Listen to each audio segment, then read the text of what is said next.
the call to the honourable member for Kooyong. Question is for the Education Minister. Minister, the legislation we are set to pass this week will cut HECS debts for 2.9 million Australians, which is fantastic.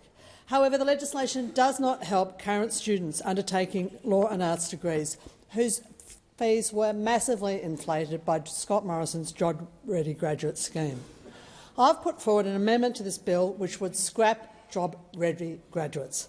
Will the government accept my amendment so we can get rid of the scheme tomorrow? Call to the Minister for Education.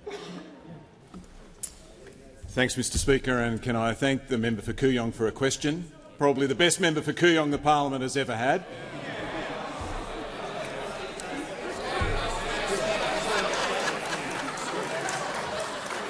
Bit of support up there in the public gallery. Order.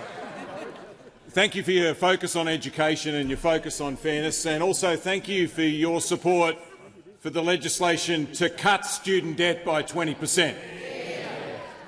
20% is a big cut. It's not as big as 33%. That's how much the Australian people cut the number of Liberal MPs in the chamber at the election. But 20% is still a big cut.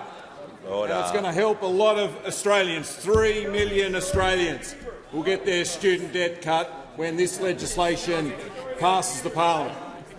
Mr Speaker, the truth is we've got a good education system, but it can be a lot better and could be a lot fairer, and that's what the Universities Accord report is all about.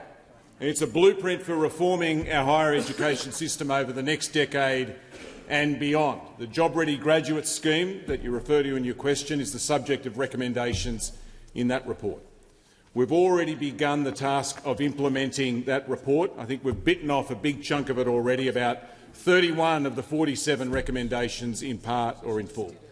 That includes paid prac and the Australian Tertiary Education Commission that began this month. It also includes measures in the bill that we're debating this week in the parliament to fix the repayment system for HECS, something that Bruce Chapman, the architect of HECS, described as the most important change to the system in 35 years. There's more work to do. We'll keep working through the recommendations in the Universities Accord report and take advice from the Tertiary Education Commission as well.